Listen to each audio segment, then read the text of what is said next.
Sorry ma'am, আমি আপনাকে বিয়ে করতে চাইনি। টাকার জন্য বাধ্য হয়ে আপনাকে আমায় বিয়ে করতে হয়েছে। হ্যাঁ, বুঝতে পেরেছি, কিন্তু তুমি শুধুমাত্র টাকার জন্য একটা বাচ্চা সহ আমাকে বিয়ে করলে? হ্যাঁ, শুধুমাত্র টাকার জন্যই করেছি। কারণ আমার আম্মুকে বাঁচানোর এই পথটা ছাড়া আর কোনো পথ ছিল না। আচ্ছা ঠিক আছে, বুঝতে পারলাম। তা আজকে তো আমাদের বাসরাত, আমার উপর তোমার স্বামীর অধিকার দেখাবে না? দেখুন ম্যাম, আমাকে আপনি আর 5টা ছেলের মতো ভাববেন না। আমি আপনাকে শুধু বাধ্য হয়ে বিয়ে করেছি, ভালোবেসে বিয়ে করিনি। আমি একজনকে ভালোবাসি। তুমি যদি একজনকে ভালোবেসে থাকো তাহলে আমাকে কেন বিয়ে করলে? তাকে কেন ঠকালে? আপনি ওইসব বুঝবেন না। আপনি ঘুমিয়ে পড়ুন। আচ্ছা ঠিক আছে, আমি ঘুমিয়ে পড়ছি, কিন্তু একটা কথা মনে রেখো, আমিও তোমাকে নিজের ইচ্ছায় বিয়ে করিনি, শুধুমাত্র বাবার কথায় বাধ্য হয়ে তোমাকে বিয়ে করেছি। তাই আমার কাছে আসার চেষ্টা করবে না। ম্যাম, আমি তো আপনাকে বললাম আমি একজনকে ভালোবাসি। আমি তাকে এতটাই ভালোবাসি যে অন্য কোনো মেয়ের কাছে যাওয়ার কথা আমি কল্পনাও করতে পারি না। হ্যাঁ, কত ভালোবাসা সেটা তো দেখতেই পাচ্ছি। এতই তাকে ভালোবাসা, অথচ আমাকে বিয়ে করে ফেলে শুধুমাত্র টাকার জন্য। আপনি কোনো বিষয়ে পুরোপুরি না জেনে মন্তব্য করতে পারেন না। আপনাকে অনেক সময় ধরে একটা কথা বলবো বলবো ভাবছি। কি কথা তাড়াতাড়ি বলো, আমার প্রচুর ঘুম পেয়েছে। আপনার কণ্ঠটা আমার খুব পরিচিত মনে হচ্ছে। আপনার ঘোমটাটা একটু তুলবেন? আপনার মুখটা দেখতাম। সারাদিন অনেক ধকল গেছে। বাহ, এটা তো আসল চেহারা বের হয়ে এসেছে। তাই তো বলি, এতক্ষণ কেন ধোয়া তুলসী পাতা সেজেছিল? মানে আপনি কি বলছেন আমি তো কিছু বুঝতে পারছি না। এখন বলছো যে আমার কণ্ঠ তোমার পরিচিত মনে হচ্ছে। একটু পর মুখ দেখে বলবে আমি তোমার আগে থেকেই পরিচিত। তারপরে তুমি আমার কাছে আসার চেষ্টা করবা, আমাকে তোমার পছন্দ হয়ে যাবে। ছেলেদের এসব ক্যারেক্টার না আমার জানা আছে। তুমি বেশি কথা বলো না। তুমি নিজে তুমি নিজেও ঘুমাও আর আমাকেও ঘুমাতে দাও। সায়ন আর কোনো কথা না বলে নিচে বিছানা করে একটা বালিশ নিয়ে শুয়ে পড়ল আর মনে মনে ভাবতে লাগলো। তুমি কোথায় হারিয়ে গেলে মিষ্টি পরি? তোমাকে যে আমি খুব ভালোবাসতাম, কেন হারিয়ে গেলে? আমি তোমাকে আর খুঁজেই পেলাম না। বিয়ে করেছি জানলে তুমি খুব রাগ করবে, তাই না? কিন্তু আমার তো কিছু করার ছিল না। আমি বাধ্য হয়ে এমনটা করেছি। প্লিজ মিষ্টি পরি, তুমি আমার উপর রাগ করে থেকো না। আমি তোমাকে একদিন না একদিন খুঁজে বের করবই। এসব ভাবতে ভাবতে সায়ন কখন যে ঘুমিয়ে গেছে টের পায়নি। গল্পের তো প্রায় অনেক দূর চলে এলাম। আপনারা কিছুই বুঝতে পারছেন না তো চলুন বিষয়টা একটু ক্লিয়ার করে দেই। আমাদের গল্পের নায়িকা আয়রা খান, খান গ্রুপ অফ কোম্পানির এমডি শফিকুল আহমেদের একমাত্র মেয়ে সে। এর অপরদিকে আমাদের গল্পের নায়ক সায়ন আহমেদ, আয়রাদের অফিসের সামান্য একজন কর্মচারী। আজকে তাদের দুজনের বিয়ে হয়েছে। আপাতত এটুকুই জেনে রাখুন, বাকিটা গল্পের সাথে থাকলে জেনে যাবেন। চলুন তাহলে এবার গল্পে ফেরা যাক। পরের দিন সকালবেলা সায়নের আগে ঘুম ভাঙে।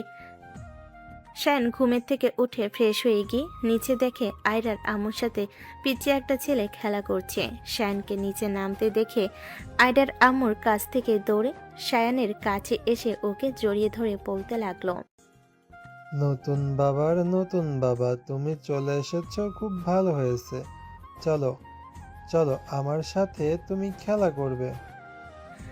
এটা বলে আয়াস শায়ানের হাত ধরে টানতে লাগলো। এটা দেখে আয়রার আম্মু আয়াসকে বলল, এমন করে না বাবু, তুমি আমার কাছে এসো। আমি তো তোমার সাথে খেলা করছি, নতুন বাবা তোমার সাথে পরে খেলা করবে। আয়রার আম্মুর এই কথা শুনে আয়াসও লক্ষ্মী ছেলের মতো তার কাছে চলে গেল। আয়রার আম্মু শায়ানকে বলে উঠল, বাবা তুমি এখানে একটু বসো, আমি তোমার জন্য নাস্তা দিতে বলছি, কেমন? ম্যাডাম, এত ব্যস্ত হওয়ার দরকার নেই। স্যার কি অফিসে বের হয়ে গেছে? আজকে আমি অফিসে যাব না। আয়রার আম্মু শায়ানের এই কথা শুনে বলে উঠল, সায়ান, এখন আমাকে ম্যাডাম বলে তোমার ডাকার প্রয়োজন নেই। এখন আমি তোমার শাশুড়ি। আর আয়রার আব্বু আজকে একটা অন্য জায়গায় গিয়েছে, মিটিং আছে, তাই তুমি অফিসে যাও, সাথে করে আয়রাকে নিয়ে যেও। আমার শ্বশুর বলছিল এই অফিসের দায় দায়িত্ব সব আয়রারের উপর বুঝিয়ে দেবে, বিদেশের কোম্পানিগুলোর কাজ বাসা থেকেই করবে। ও আচ্ছা ঠিক আছে, আমি বুঝতে পেরেছি। তারপর সায়ান আর কিছু না বলে সোফাতে বসে পড়ল। বেশ কিছুক্ষণ পরে সায়ানের জন্য নাস্তা নিয়ে আসলো কাজের লোক। সায়ানের সামনে নাস্তাগুলো রাখতেই সায়ান অল্প কিছু খেলো আর সাথে আয়েশকেও কিছু খাইয়ে দিল আর আয়েশের সাথে খেলাও করলো। বেশ কিছুক্ষণ পরে আয়রাও ফ্রেশ হয়ে নিচে নামলো। আয়রা সিঁড়ি দিয়ে নিচে নামছে, এমন সময় সায়ান আয়রাকে দেখে বলে উঠল, মিষ্টি পড়ি, তুমি এখানে? এটা বলে শায়ন আয়রার কাছে এগিয়ে গিয়ে তাকে জড়িয়ে ধরল। আয়রা শায়নের কাছে রেগে আগুন হয়ে গেল। এরপর ওকে ধাক্কা দিয়ে সরিয়ে ঠাস ঠাস করে ওর গালে জ্বর মেরে বলল, এই ছোট লোকের বাচ্চা, তোকে কালকে রাতে আমি নিষেধ করি নাই তুই আমার কাছে আসবি না? তাও তুই আমাকে আজকে জড়িয়ে ধরেছিস, কত বড় সাহস তোর! আর তুই আমাকে মিষ্টি পড়ে বলছিস কেন? আমার নাম আয়রা। শায়ন তো আয়রার এমন ব্যবহারে অবাক হয়ে গেল। শায়ন আয়রাকে ধরে বলল, মিষ্টি পড়ি, তোমার কি হয়েছে? তুমি কেন এমন করছো? তুমি আমাকে চিনতে পারছো না? আমি তোমার সায়ান।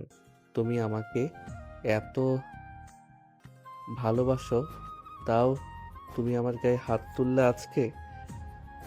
কি আবল তাবল পাগলের মতো বলছিস? আমি কেন তোকে ভালোবাসতে যাব? আমি তো তোকে চিনিই না, আজকে প্রথম দেখেছি তোকে। শায়ন আয়রার মুখে এমন কথা শুনে যেন আকাশ থেকে পড়ল। তারপরে শায়ন আয়রাকে আবারও বলল, তুমি আমার সাথে মজা করছো তাই না মিষ্টি পড়ি? আমি তোমাকে পাগলের মতো খুঁজেছি, কোথাও পাইনি। তুমি কোথায় হারিয়ে গিয়েছিলে? তুই যদি আর একবার একটা ফালতু কথা আমাকে বলিস, তাহলে আমি কিন্তু আরো 2টা গালে চড় মারতে বাধ্য হব। শায়ন আয়রার এমন ব্যবহার দেখে বলে উঠল, না, তুমি আমার মিষ্টি পড়ি কিছুতেই হতে পারো না। আমার মিষ্টি পরীর ব্যবহার কখনো এরকম হতেই পারে না। আমার মিষ্টি পরীর ব্যবহার কত সুন্দর ছিল, তুমি সবার সাথে কত ভালোভাবে কথা বলতে, যার জন্য আমি তোমাকে নাম ধরে না দেখে মিষ্টি করে বলে ডাকতাম। কি আবল তাবল পাগলের মতো কথা বলছিস? আমি তোর কথার কিছুই বুঝতে পারছি না। তোর মতো পাগলের সাথে কথা বললে আমি নিজের মাথায় খারাপ হয়ে যাবে। আমি তোর সাথে কথা বলতে চাই না, শর্ত আমাকে অফিসে যেতে দে। আর হ্যাঁ, আজকে তোকে অফিসে যেতে হবে না, তুই আমার চোখের সামনেই আসবি না। এ বলে আয়রা রাগে ফুঁসতে ফুঁসতে বের হয়ে চলে গেল। দূর থেকে দাঁড়িয়ে আয়রার আম্মু সব কথা শুনল। আয়রাকে নিচে নামতে দেখেই আয়েশকে নিয়ে ওর আম্মু চলে গেছিল ঘরে। আয়েশকে ঘরে খেলনা দিয়ে রেখে এসে চেঁচামেচির আওয়াজ শুনে এগিয়ে আসতেই দেখল আয়রার আম্মুর কানে সবগুলো কথা গেল। আয়রার আম্মু দূর থেকে সবকিছু শুনলো কিন্তু কিছুই বুঝতে পারল না। আয়রা বের হয়ে গেছে অফিসে। শায়ন সোফাতে বসে নিজে নিজেই বলতে লাগলো, আমার মিষ্টি পরী আমাকে চিনতেই পারছে না, এটা কেন করছে আমার সাথে? আমি 4টা বছর ধরে আমার মিষ্টি পরীকে খুঁজে বেড়াচ্ছি। তাহলে কি আয়াস আমারই সন্তান? আমার মিষ্টি পরী যখন হারিয়ে যায় তখন তো প্রেগনেন্ট ছিল। শায়ন এসব কথা নিজে নিজে বলছে। হঠাৎ করে আয়রার আম্মু শায়নের সামনে এসে বলল, সায়ান, তোমার সাথে আমার কিছু কথা আছে। শায়ন নিজের চোখের পানি মুছিয়ে আয়রার আম্মুর দিকে তাকিয়ে বলল, জি ম্যাডাম, বলুন কি কথা। আপনি বসুন না এখানে। সমস্যা নেই, তুমি এখানে বসো, আমি সামনের সোফায় বসছি। আয়রার আম্মু সোফাতে বসে বলে উঠল, তোমার আর আয়রার সব কথাই আমি শুনেছি, কিন্তু আমি কিছু বুঝতে পারিনি। আমাকে একটু বুঝিয়ে বলবে? মানে ম্যাডাম, আপনি কি জানতে চান? আমি তোমাকে বারবার বলেছি সায়ান, আমাকে ম্যাডাম না ডাকতে। আমি তোমার শাশুড়ি, আমাকে আম্মু বলে ডাকবে। আর আমি তোমার থেকে জানতে চাই, তুমি যে আয়রাকে বললা যে আয়রাকে তুমি আগে থেকে চেনো, এটা কিভাবে? তোমাদের তো কালকেই বিয়ে হলো, আর আয়রাও আজকে প্রথম অফিসে গেল। তুমি তো আয়রাকে অফিসেও দেখোনি, তাহলে ওকে তুমি কিভাবে চেনো? আয়রা আমার বিবাহিত স্ত্রী, আমি ওকে চিনব না কেন? কি সব আবোল তাবোল কথা বলছো সায়ান? আমি কিছু বুঝতে পারছি না, আমাকে সম্পূর্ণটা খুলে বলো। আচ্ছা ম্যাডাম, ঠিক আছে, আমি বলছি। আপনাদেরও তো জানতে ইচ্ছে করছে কি হয়েছিল শায়না আর আয়রার সাথে, যে তারা আজ আলাদা, আর কেনই বা আয়রা সায়নকে চিনতে পারছে না। চলুন ফ্ল্যাশব্যাক থেকে ঘুরে আসি, তাহলে সবই বুঝতে পারবেন। ফ্ল্যাশব্যাক 5 বছর আগের ঘটনা। রাত তখন প্রায় 10টা। শায়ন প্রতিদিনের মতো প্রাইভেট শেষ করে হেঁটে বাসায় ফিরছিল। হঠাৎই এক গলির পাশ থেকে একটা মেয়ের চিৎকার ভেসে আসে। কেউ আছে? প্লিজ আমাকে বাঁচান। শায়ন এক মুহূর্ত না ভেবে দৌড়ে যায় আওয়াজের উৎসের দিকে। গলির মধ্যে গিয়ে দেখে 4-5 জন উচ্ছৃঙ্খল ছেলে একটি মেয়েকে ঘিরে রেখেছে। মেয়েটা ভীত, চোখে মুখে আতঙ্ক আর কাঁপছে। শায়ন পিছন থেকে চিৎকার করে বলে উঠল, এই কি হচ্ছে এখানে? মেয়েটিকে ছেড়ে দাও। একজন বখাটের উদ্ধত ভঙ্গিতে বলে উঠল, কে তুই? তোর মতো একটা ছেলে আমাদের থামাবে? আর তুই মেয়েটা কে হস? হ্যাঁ, থামাবো। আর এক কদম এগোলে দাঁত ভেঙে ফেলবো। আর মেয়েটার কে হয় আমি সেটা তোদের না জানলেও চলবে। শায়ন ঠিক কঠিন গলায় বলে উঠল। ছেলেগুলো প্রথমে হেসে ওঠে, কিন্তু শায়নের রাগী চেহারা আর দাপট দেখে একটু পিছিয়ে আসে। এর মধ্যে আশপাশ থেকে কয়েকজন মানুষ জড়ো হতে শুরু করে। পরিস্থিতি আঁচ করতে পেরে বকাটিগুলো দৌড়ে পালিয়ে যায়। তারপর যে মেয়েটি বিপদে পড়েছিল সে কাঁপা কাঁপা গলায় বলে উঠল, ধন্যবাদ, আমি জানি না আপনি না থাকলে কি হতো। শায়ন হালকা হেসে বলল, ঠিক আছেন তো? চিন্তা করবেন না, আমি আপনাকে কিছুতেই একা যেতে দেব না। আপনি কোথায় যাবেন বলুন? আমার এক বান্ধবীর জন্মদিন ছিল, ওর বাড়ি থেকে বের হতে দেরি হয়ে গেছে। এই সামনেই আমরা কয়েকজন বান্ধবী মিলে একটা বাসাতেই। আচ্ছা চলুন, আমি আপনাকে এগিয়ে দিয়ে আসছি। মেয়েটি মাথা নেড়ে সম্মতি দিল। তার চোখে মুখে আতঙ্কের ছাপ তখনও স্পষ্ট। ধীরে ধীরে শায়ন তার পাশে দাঁড়িয়ে পড়ল। নামটা জানতে পারি? মেয়েটি হালকা করে হেসে উত্তর দিল, থাকি। আয়রা, আয়রা খান। আর আপনি? আমি শায়ান আহমেদ। দুজনেই চলে আসলো আয়রা যেখানে থাকে সেখানে। তখনকার ল্যাম্পপোস্টের আলোতে এই প্রথম আয়রাকে স্পষ্টভাবে দেখতে পেল শায়ন। এক দেখায় শায়নে খুব ভালো লেগে গেল আয়রাকে। আয়রা যে বাসার ভেতরে ঢুকতে যাবে তখনই শায়ন আয়রার কানে ফিসফিস করে বলে উঠল, আপনাকে তো খুব মিষ্টি দেখতে, এতক্ষণ তো খেয়াল করি নাই। আমি না আপনার প্রেমে পড়ে গেছি। I love you. শায়নের মুখে এমন কথা শুনে আয়রা তো আকাশ থেকে পড়ল। তারপর শায়নের দিকে রাগী লুক নিয়ে তাকিয়ে বলল, তোমার কি মাথা খারাপ হয়ে গেছে? তোমাকে দেখেই তো মনে হচ্ছে তুমি আমার জুনিয়র হবা। আমি তোমার সিনিয়র, তুমি আমাকে কিভাবে প্রপোজ করতে পারো? আপনাকে আমার ভালো লেগে গেছে, তার মানে আমি আপনাকেই বিয়ে করব। আপনি আমার সিনিয়র হলে তাতে কিছু যায় আসে না। এখন তো দেখছি তোমারও মাথা খারাপ না। তোমার সাথেও বেশিক্ষণ কথা বলা যাবে না, তুমি থাকো, আমি গেলাম। এ বলে আয়রা তার বাড়ির ভেতর ঢুকতে যাবে এমন সময় পেছন থেকে শায়ন জোরে চিৎকার করে বলে উঠল, এই যে মিষ্টি পরি, শোনো, আমি তোমাকেই বিয়ে করব। যেভাবেই হোক তোমাকে আমি এখন থেকে মিষ্টি পরি বলে ডাকবো। আয়রা শায়নের কথা শুনেও না শোনার ভান করে বাড়ির মধ্যে ঢুকে গেল। আয়রা রুমে যেতেই তার বান্ধবী বলে উঠল, কি রে আইরা, তোর এত লেট হলো যে ফিরতে? রাস্তায় কোনো সমস্যা হয়েছিল? আরে অনেক কিছু ঘটে গেছে, দাঁড়া আমি চেঞ্জ করে ফ্রেশ হয়ে আসি, তারপর বলতেছি। আচ্ছা ঠিক আছে, যা, আমি অপেক্ষা করছি। এই বলে আয়রা তার ড্রেস নিয়ে চলে গেল ওয়াশরুমে। আয়রারা 4 জন থাকে একটা ফ্ল্যাট নিয়ে, বাকি 2 জন ঘুমিয়ে গেছে। আয়রার জন্য মুনি অপেক্ষা করে বসেছিল। আয়রা লেট দেখে মুনি আয়রাকে বেশ কয়েকবার কল দিয়েছিল, কিন্তু আয়রার ফোন অফ ছিল। প্রায় 15 মিনিট পর আয়রা ওয়াশরুম থেকে বের হয়ে আসলো। তারপর মুনির পাশে বসে বলল, বান্ধবী জানিস আজকে অনেক ঘটনা ঘটে গেছে। কি ঘটেছে আমাকে না বললে আমি জানবো কেমনে? হ্যাঁ তোকে সব বলছি, শোন তাহলে। তারপর মুন্নিকে আয়রা সব কথা খুলে বলল। মুন্নি সব শুনে আয়রাকে হাসতে হাসতে বলে উঠল, যে ছেলেটা তোকে বাঁচালো সেই আবার তোকে প্রপোজ করলো? How funny! তুই হাসছিস? আমি পড়ে গেলাম মহা বিপদে। কেন, কোন বিপদে পড়লি? ছেলেটা তো চলেই গেছে। তাহলে চলে গেছে তো কি, ছেলেটা তো আমার বাসাটা চিনে গেছে, হয়তো আসতে পারে প্রতিদিন যদি সিরিয়াসলি কথাটি বলে থাকে। এটা তো ঠিক বলেছিস, এটা তো ভেবে দেখিনি। আয়রা মুন্নির মাথায় একটা থাপ্পড় মেরে বলে উঠল, তা কেন ভাববি?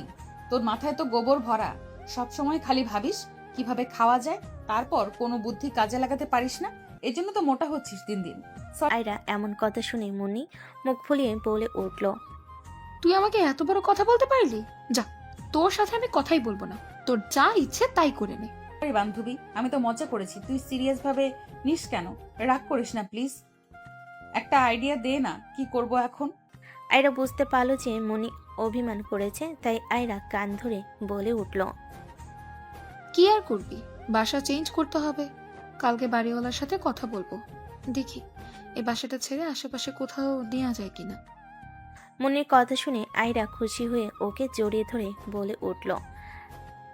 আমি মনে তো জানি আমার বান্ধবী কখনো খারাপ বুদ্ধি দেবে না। আই লাভ ইউ বান্ধবী, সেজন্য আমি তোকে এত ভালোবাসি। অনেক ঢং হয়েছে, আর ঢং করতে হবে না। কালকে বাড়িওয়ালার সাথে কথা বলবো।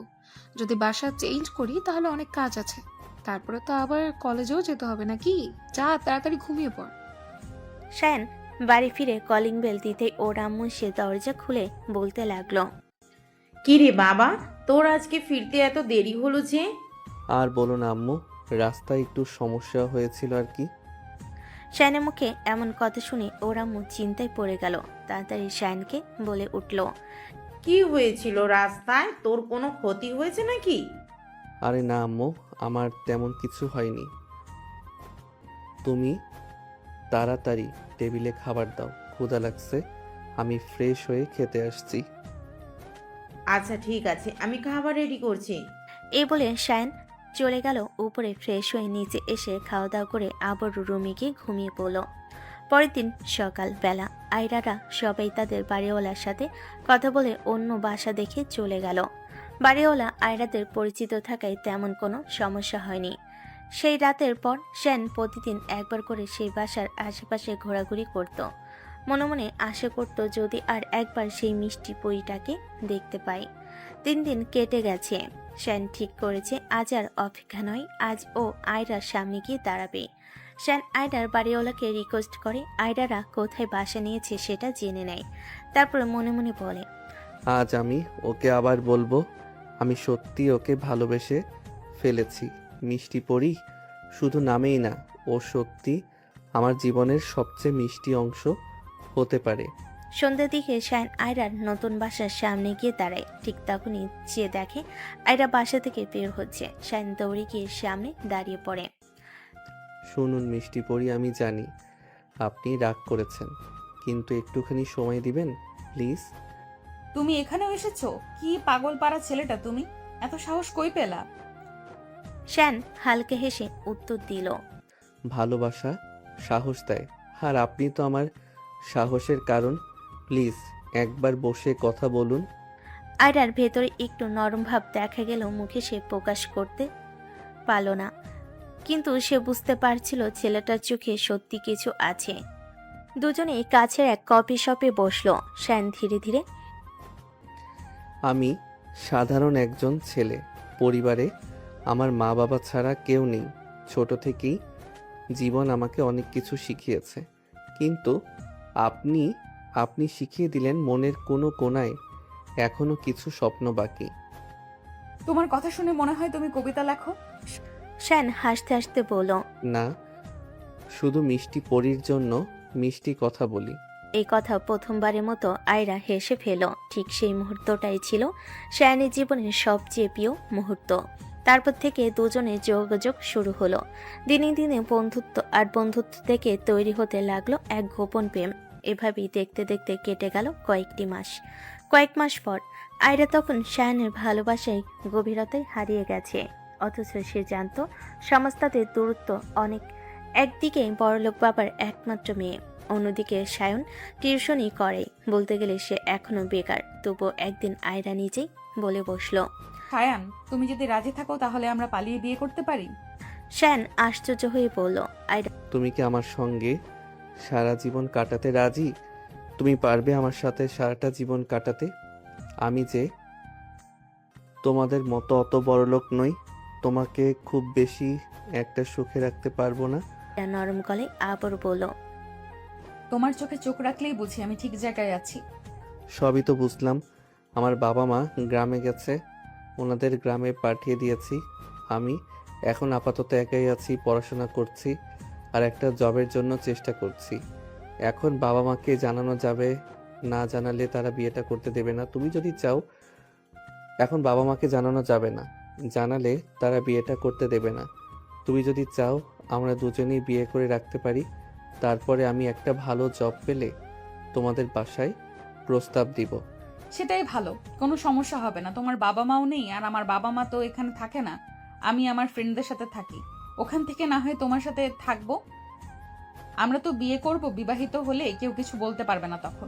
সে রাতে দুজনেই ঠিক করলো তারা একসাথে থাকবে চিরদিন। আয়রার বান্ধবী মুনিকে সবটা জানি ওরা বিয়ে করে ফেললো। মুনি আয়রার বেস্ট ফ্রেন্ড, মুনিকে আয়রা সব কিছু জানাই প্রথমে।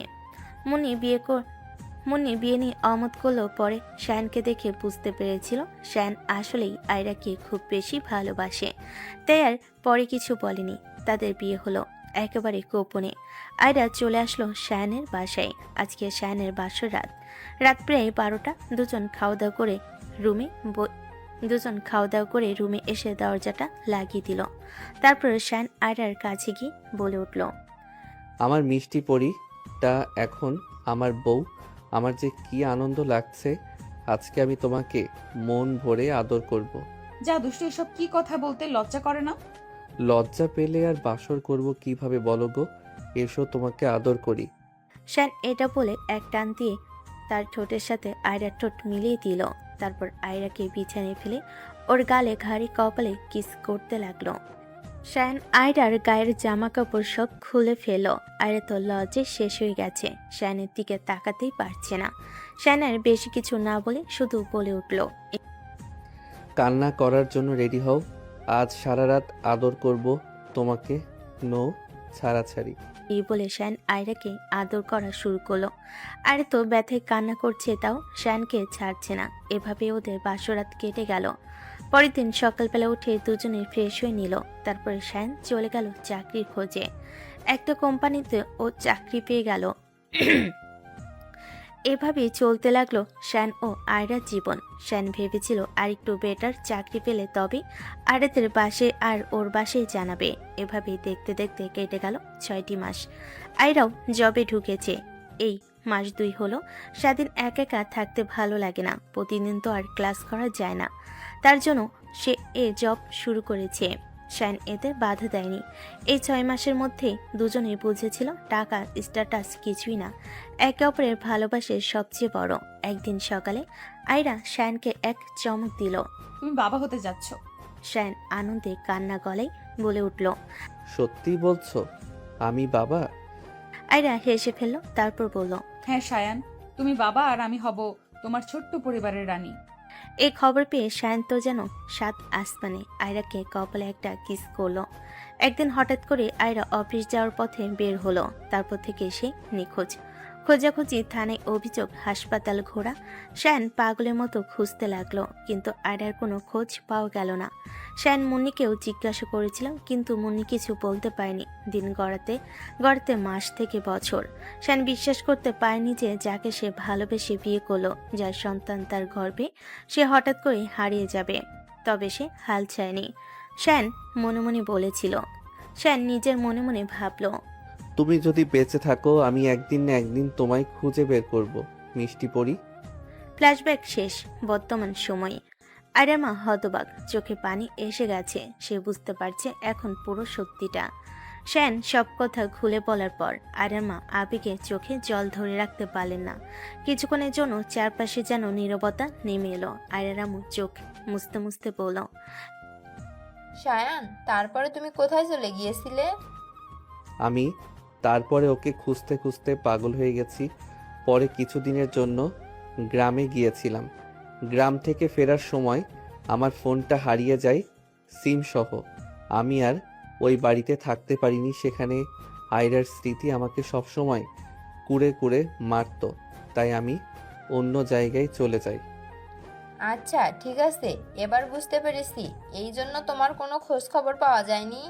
মানে আমি কিছু বুঝতে পারলাম না ম্যাডাম, আমাকে একটু বুঝিয়ে বলুন। আয়রাকে পেয়েছিল আমাদের বাড়ির ড্রাইভার। আমাদের বাড়ির অনেক পুরনো ড্রাইভার সে। সে ছুটি নিয়ে বাড়িতে গিয়েছিল। তুমি বললে আয়রা অফিসে যাওয়ার জন্য বের হয়েছিল। হয়তো অফিসে যাওয়ার পথে ওর অ্যাক্সিডেন্টটা ঘটে যায়। তারপরে রহিম ওকে নিয়ে হসপিটালে ভর্তি করে আর আমাদের খবর দেয়। আমরা সেই খবর পেয়ে দ্রুত ছুটে আসি হসপিটালে। অবস্থা তেমন একটা ভালো ছিল না। পরে ডাক্তার অনেক চিকিৎসা করে বিপদমুক্ত করেন। ডাক্তার আমাদের এটাও জানায় আয়রা প্রেগনেন্ট। এটা শুনে তো আমরা অবাক হয়ে গিয়েছিলাম। আমরা বলেছিলাম ওর তো বিয়েই হয় নাই। পরে ডক্টর প্রেগনেন্সি টেস্ট করে দেখে পজিটিভ। আমরা চিন্তায় পাগল হয়ে যাচ্ছিলাম, কোথায় থেকে কি হলো কিছুই বুঝতে পারছিলাম না। পরে মনে পড়ল মুন্নির কথা। মুন্নির সাথে কথা বলে তোমার কথা জানতে পারি। মুন্নি যে বাড়ির ঠিকানা দিয়েছিল সেখানে গিয়ে তোমাকে খুঁজে পাইনি। তোমার নাম্বার অফ ছিল। মুন্নির কাছে তোমার কোনো ছবি ছিল না। মুন্নি আমাদের ছবিটা দেখাইতে পারে নাই। আয়রার যখন জ্ঞান ফিরে আমরা ওর প্রেগনেন্টের বিষয় জিজ্ঞেস করাতে আয়রা কিছু বলতে পারে না। ডক্টর বলে ওর স্মৃতি কিছুটা নষ্ট হয়ে গেছে, ওর মাথায় চাপ না দিতে। তাই আমরাও প্রেশার দেইনি। কিন্তু আয়রাকে আমরা মিথ্যে কথা বানিয়ে বলি যে ওর হাজবেন্ড মারা গেছে অ্যাক্সিডেন্টে আর ওর মাথায় আঘাত লাগার কারণে ওর মনে পড়ছে না কিছু। এছাড়া আমাদের কিছু করার ছিল না। আয়রাকে নিয়ে আমরা দেশের বাইরে চলে যাই। ওখানেই আয়েশার জন্ম। আয়রাকে নিয়ে আমরা দেশের বাইরে চলে যাই। ওখানেই আয়াসের জন্ম। ওখান থেকে ও পড়াশোনা শেষ করে। তারপর কিছু মাস হলো আমরা দেশে এসেছি।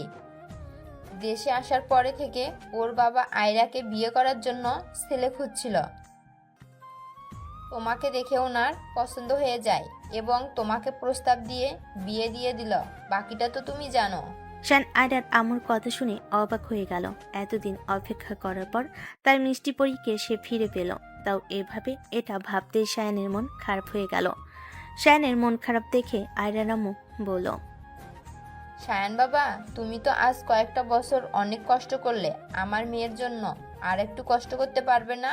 ওর যে স্মৃতি ফেরাতেই হবে যেভাবেই হোক। তুমি পারবে না ওর স্মৃতি ফেরাতে?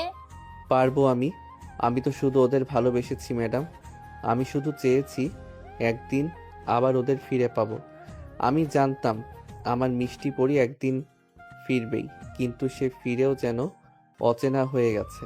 আয়রার মা এবার একটু চিন্তিত মুখে বললেন, তুমি প্লিজ আর কষ্ট পেও না। আমাদের এখন একসাথে হয়ে ওর স্মৃতি ফেরাতে হবে। শায়ান চোখ বড় করে বলে, মানে মানে শুধু ও আমার সঙ্গে কাটানো সময়, আমাদের বিয়ে, আয়াস, সবই ও ভুলে গেছে? তোমার সাথে পরিচয় হওয়া থেকে শুরু করে বিয়ে কিছুই ওর মনে নেই? শায়ান এবার নিজেকে সামলে নিয়ে বলল, ম্যাডাম আমি কিছুতেই হার মানব না। আমি জানি ওর স্মৃতি ফিরে আসবে, আর যদি না আসে তাহলেও আমি নতুন করে ওর মনে জায়গা করে নিব, যেমন প্রথমবার করেছিলাম আবার করব। আয়রার মা এবার শায়ানের কাঁধে হাত রাখলেন। তুমি ভয় পেও না, আমি তোমার পাশে আছি বাবা। কিন্তু মনে রেখো, এখন তুমি ওর ভালোবাসার মানুষ নও, অপছন্দের স্বামী ওর। তুমি শুধু ওর কাছে অফিসের এক কর্মচারী। তুমি যা করবে ভেবেচিন্তে করবে। ওকে জোর করে কিছু মনে করাতে যাবে না। শায়ান মুচকি হাসলো, তারপর বলল, আমি কখনো জোর করিনি ম্যাডাম। ওর মন আমি জিতেছিলাম, এবারও জিতব ভালোবাসা দিয়ে। হ্যাঁ, তোমার উপর আমার সেই বিশ্বাস আছে। আর হ্যাঁ, তুমি আমাকে আম্মু বলে ডাকবে, ঠিক আছে? আর একবারও ম্যাডাম যেন না শুনি তোমার মুখে। ঠিক আছে, আমার মনে থাকবে আম্মু। শায়ানের মুখে এই কথা শুনে আয়রার আম্মু চলে গেল আয়েশের কাছে। শায়ান সোফায় বসে ফোন দিল ওর আব্বুকে। শায়ানের আব্বু কল ধরে বলে উঠল, শায়ান বাবা, কেমন আছিস? আমি ভালো আছি আব্বু। আম্মু এখন কেমন আছে? এখন ডাক্তার বলেছে এখন ভালো আছে, অপারেশন হয়ে গেছে, চিন্তা নেই এখন আর, 3 দিন পর ছেড়ে দিবে। আলহামদুলিল্লাহ আব্বু, একটা সুখবর তোমাদের জন্য। কি বাবা? তোমাদের বৌমাকে আমি খুঁজে পেয়েছি। শায়ানের কথা শুনে ওর আব্বু অবাক হয়ে গেল, তারপরে বলল, মানে কি শায়ান, তুই কালকে বিয়ে করছিস আর আজকে তুই এই কথা বলছিস? ওকে তো তুই এতদিন ধরে খুঁজলি, ওকে তো তুই এতদিন ধরে খুঁজলি, পেলি না, আজ হঠাৎ কোথা থেকে পেলি? এখন তো তোর নতুন বউ, তুই কি জবাব দিবি? বাবা আমার কথাটা আগে শোনো, তারপরে বুঝতে পারবা। আচ্ছা বল, শুনছি, কি বলবি? আসলে আব্বু, আয়রার সাথেই আমার প্রথম বিয়ে হয়েছিল এবং আমি ওকেই হারিয়ে ফেলেছিলাম। কালকে আবার ওর সাথেই আমার বিয়ে হয়েছে। মানে এসব কি বলছিস শায়ান? এটা তো খুশির কথা, কিন্তু আমি তো কিছুই বুঝতে পারছি না। আম্মু সুস্থ হয়ে বাড়ি ফিরুক, তারপরে সব বলবো সামনাসামনি। এখন রাখি, কেমন? আম্মুর দিকে খেয়াল রেখো, নিজেও সাবধানে থেকো। আমি বিকেলের দিকে হসপিটালে যাব রে। আচ্ছা ঠিক আছে, তুইও সাবধানে থাকিস। এ বলে শায়ান ফোনটা কেটে দিল। তারপরে চলে গেল রুমে, কিছুক্ষণ রেস্ট নিল। তারপর নিচে এসে আয়াসের সাথে বেশ কিছুক্ষণ খেলা করলো। এভাবে বিকেল হয়ে গেল। বিকেলে হসপিটাল থেকে ঘুরে আবার বাসে চলে আসলো। রাতে খাওয়া দাওয়া করে শায়ান রুমে যেই ঢুকতে যাবে এমন সময় আয়রা বলে উঠল। এই, তুই আমার রুমে একদম ঢুকবি না। শায়ান আয়রার মুখে এমন কথা শুনে অবাক হয়ে ওকে জিজ্ঞেস করলো। আমি রুমে ঢুকবো না তো কোথায় যাব? তোর যেখানে খুশি তুই সেখানে যা, আমার রুমে ঢুকবি না, এটাই শেষ কথা। সকালে তুই আমার সাথে বাজে ব্যবহার করেছিস, এটা তোর শাস্তি। আমার রুমে তোর জায়গা হবে না। আমি দুঃখিত, আমার আর এরকম ভুল কখনো হবে না। প্লিজ আমাকে ঢুকতে দিন। শায়ানের এমন কথা শুনে আয়রা বেশ কিছুক্ষণ চুপ করে থাকলো। তারপর বলে উঠল। ঠিক আছে, রুমে আয়, কিন্তু আমাকে একদম ডিস্টার্ব করবি না। নিচে ঘুমিয়ে পড়ার শোন, তুই কয়েকদিন অফিসে যাবি না। তোকে দেখলে আমার বিরক্ত লাগে, তুই আমার চোখের সামনে আসবি না। আয়রার এমন কথা শুনে শায়ান খুব কষ্টে পেল। শায়ান নিচে বিছানা করে শুয়ে পড়ল। তারপর মনে মনে ভাবল, আমার মিষ্টি পরি যে আমাকে এত ভালোবাসতো, সে আমার সাথে এমন ব্যবহার করছে। আল্লাহ, তুমি আমাকে শক্তি দাও যেন আমি ধৈর্য ধরতে পারি। শায়ান এগুলো ভাবতে চোখ দিয়ে পানি পড়ল। ভেজা চোখে ঘুমিয়ে পড়ল। শায়ান হঠাৎ বেশ কিছুক্ষণ পর আয়রার চোখ গেল শায়ানের দিকে। দেখলো ওর চোখের পাতা ভেজা ভেজা। এটা দেখে আয়রা মনে মনে বলে উঠল। কি ব্যাপার, এই ছেলেটার প্রতি আমার এত মায়া কেন হচ্ছে? কান্না করছে দেখে। এই ছেলেটাকে তো আমি পছন্দ করি না। না না, আমি এসব ভাবতে পারছি না, আমি ঘুমাই। পরদিন সকালে আয়রা যখন অফিসে ঢুকলো তখন তার চোখে মুখে বিরক্তির চাপ, কিন্তু ভেতরে কোথাও যেন অজানা এক অস্থিরতা। আয়রা নিজের মনেই ভাবতে লাগলো। কেন যেন ছেলেটার কথাগুলো বারবার মাথায় আসছে। ওর চোখে এমন কিছু ছিল যা আমি এড়িয়ে যেতে পারিনি। তখনই আয়রার রুমে এলেন তার secretary Rafid. Good morning ma'am. আজ আপনার 3টে মিটিং আছে। লাঞ্চে মালয়েশিয়ান ডেলিগেটরা আসবে আর আয়রা হালকা বিরক্তি টেনে বলে উঠল। আর কি? সান স্যার অফিসে এসেছেন। আপনি তাকে অফিসে আসতে নিষেধ করেছিলেন, কিন্তু তিনি লাঞ্চের পর চলে যাবেন। তিনি এসেছেন আপনার ফাইলগুলো চেক করতে। আর একটু থেমে বলল। যে আমার সঙ্গে দেখা করতে চায়? জি ম্যাম, সে বলেছে আপনাকে বিরক্ত করবে না, শুধু কাজের ফাইল জমা নিয়ে চলে যাবে। আয়রা চোখ নামিয়ে বলল। ঠিক আছে, যাও তুমি। লাঞ্চ টাইম অফিসে ক্যান্টিনে। শায়ান নির্দ্বিধায় ক্যান্টিনের এক কোণে বসে আছে। সে আয়রার এক ঝলক দেখবে বলে অপেক্ষা করছে, কিন্তু সে জানে এখন আর মিষ্টি পরি তার কাছে নেই। এখন সে একজন সিনিয়র বস। ঠিক তখনই পাশ দিয়ে হেঁটে যাচ্ছিল আয়রা। হঠাৎ পায়ের মোচড় খেয়ে ব্যালেন্স হারিয়ে ফেলতেই যাচ্ছিল। সে তার আগে একজোড় হাত তাকে ধরে ফেল। হ্যাঁ, সেটা ছিল শায়ান। শায়ান আতঙ্কিত গলায় বলে উঠল। মিষ্টি পরি, তুমি ঠিক আছো? আয়রা চমকে উঠল। তারপর বলল, আমি ঠিক আছি। কিছুক্ষণ চুপ থেকে তারপর বলে উঠল। তুমি আমাকে মিষ্টি পরি বলো কেন? শায়ান হালকা হেসে ফেলল। তারপর বলল, কারণ একদিন এই নামেই তুমি নিজেকে আমার কাছে চিনিয়েছিলে। আয়রা কিছুটা বিভ্রান্ত হয়ে বলল, তুমি আবার এসব পাগলামি শুরু করছো না তো? না, আমি শুধু তোমার চোখে সেই পুরনো ঝলকটা খুঁজছি। একটি বার যদি তোমার হৃদয় ছুঁতে পারি তাহলে তুমি নিজেই সব মনে করতে পারবে। আয়রা কিছু না বলে চলে গেল। অপরদিকে শায়ানও বাড়ি ফিরে গেল। রাতে আয়রার ঘরে দুজনের আবার দেখা। অফিস থেকে ফেরার পর আয়রা শায়ানের সামনে যায়নি, কিন্তু রাতের বেলা একই ঘরে দুজনকে থাকতে হয়, তাই দুজনের দেখা হয়ে গেল। শায়ান রুমে এসে আবার কিসের জন্য যেন বের হয়ে গেল। সেই রাত আয়রার জন্য ছিল অস্বস্তিকর। আয়েশ তার কোলে ঘুমিয়ে পড়েছে, আর আয়রা জানালার পাশে বসে আছে। তার চোখে যেন কুয়াশা জমে গেছে। মনে মনে বলছে, এই ছেলের চোখে কেমন যেন একটা ব্যথা, একটা অদ্ভুত টান। আমি কেন বারবার ওর কথাই ভাবছি? এই আয়েশও কেন যেন শায়নের মতন দেখতে অনেকটা। আয়রার মন অস্থির। শায়নের কথাগুলো বারবার তার মাথায় ঘুরছে। মিষ্টি পরি, এই নামটা কেন যেন অজানা এক স্মৃতিকে নাড়া দিচ্ছে, কিন্তু সে কিছুতেই মনে করতে পারছে না। আয়েশকে কোলে নিয়ে এসে জানালার পাশে দাঁড়িয়ে আছে। ঠিক তখনই দরজা খুলে শায়ন ঢুকলো। শায়ন নরম গলায় বলে উঠল। আয়রা, আয়রা বিরক্তভাবে বলল, আবার কি? বলেছিলাম তোকে আমার রুমে ঢুকতে। শুধু একটা জিনিস দিতে এসেছি। আয়রার হাতে একটা পুরনো ডায়েরি বাড়িয়ে দেয়। এটা হয়তো তোমার কাজে লাগবে। আয়রা ডায়েরিটি হাতে নিয়ে বলল। এটা কি? আমাদের গল্প, তোমার নিজের হাতে লেখা। আয়রা ডায়েরিটি খুলতেই প্রথম পাতায় একটা ছবি শায়ন আত্মার একসঙ্গে তোলা। হঠাৎ তার মাথা যেন টনটন করে উঠল। কিছু অস্পষ্ট ছবি ভেসে উঠছে চোখের সামনে, কিন্তু স্পষ্ট হচ্ছে না। এগুলো এগুলো কি? এটা বলেই আয়রা মাথা ধরে বসে পড়ে। তার মাথায় তীব্র যন্ত্রণা হচ্ছে। শায়ন এগিয়ে এসে বলে, কি হয়েছে আয়রা? তোমার মাথায় কি যন্ত্রণা করছে? হ্যাঁ, আমার মাথায় খুব যন্ত্রণা করছে, আমি সহ্য করতে পারছি না। শায়ন এটা শুনে আয়রা ড্রেসিং টেবিলের সামনে থেকে একটা ওষুধ নিয়ে এসে পানি দিয়ে খাইয়ে দিল। তারপর আয়রাকে কোলে তুলে বিছানায় নিয়ে গিয়ে শুইয়ে দিল। তারপরে নিজেও শুয়ে পড়ল নিচে। তারপরে শায়ন মনে মনে ভাবতে লাগলো।